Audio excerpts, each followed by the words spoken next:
Did you know that the great Maya Angelou, when she went to go write her works, she would lock herself in a hotel room with a bottle of sherry, a Bible, and a thesaurus. And that's how she would work. And arguably, right, if we're listening and we're judging, someone might say, that sounds ridiculous. It sounds loco. Why can't you work in your house? Why can't you work at a coffee shop? Or you're a professor. Why can't you work at school? She would go into these places and she would have them remove all of the artwork from the walls. She wouldn't even stay the night. She would literally leave her house at like 6 or 6:30 in the morning, get there, work, have her sherry, write on her yellow pads, and then leave by like 1:30 in the afternoon. The only thing that she would have the housekeeping staff do is take out the waste baskets and remove the trash. That's it. Otherwise, nothing. Again, if we're listening and we're judging, it sounds very specific, right? A little weird. But if we're listening and we're not judging, it actually sounds like this woman was so dialed into her process and so in tune with her very nature that she knew the precise temperature, the precise timing, everything that she needed for her recipe, all of the ingredients to create a masterpiece. She's a freaking scientist when it came to her own processes, when it came to understanding herself. And obviously it worked, right? Like, obviously, it's not like she was wasting her time there. She knew what she needed to create the work and the projects that she wanted to create. How can we take lessons from this? Other people are not going to get it. Other people may not understand your process. They may not, understand why at 3:30 every evening you're going to need your pumpkin spice chai coffee. But you might get it because you know that you do the best work when you have that little pick-me-up. They might not understand why you need to leave the house, you need to go on a walk, come back, or work in the garden. But you might get it because you know that the proximity to nature supports your creative juices.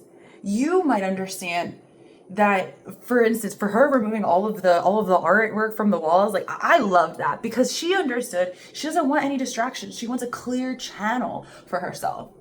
So you might have to play the scientist, be a little experimental and figure out what are the exact conditions for me to create? What are the exact conditions for me to thrive, for me to produce what I want to produce, for me to walk fully in my purpose? And it may not be what you're currently doing. It may be waking up earlier. It may be eating different things. It might be moving your body in different ways. But you have to, the first thing to do is to get curious and to understand, who am I? What are the goals that I have? And what are the specific conditions that I need in order to achieve those goals quickly and efficiently? You're the only person who can answer those questions. And it comes through experimentation. It comes through having a mindset rooted in curiosity and rooted in identifying and aligning yourself specifically with your purpose. She could have, Maya Angelou could have, at this point in her life, she could have locked herself at home with a bottle of sherry, and she may not have written anything worthwhile, but she knew where exactly to place herself with the precise ingredients necessary to achieve what she wanted to achieve and to create in the ways that she wanted to create. So I offer that as we wind into the winter season and really understanding, are the situations that I'm putting myself in, is the environment that I find myself in the optimal environment for me to do the things that I want to do? And if it's not, what can I change? Maybe your ideal environment is in a tropical place where you don't work your 9 to 5 and you practice yoga at 6 a.m. every morning on the beach, and then you walk down and get a cafecito and then you start journaling at 8, and then you serve your clients from 9 to 12. And maybe that's not completely feasible for you right now, but I guarantee there's some component of that you can do right now, and that's changing your schedule. You can wake up early. You can practice yoga in the morning, and you can probably get yourself a little cafecito. If you're able to watch this on YouTube right now, you could probably get yourself a cafecito. So if you understand who you are and how you work, how can we dial that in on a more regular basis to achieve the results that we want to achieve? I'm saying this all as I'm going through my own personal transition in my relationship to and with work.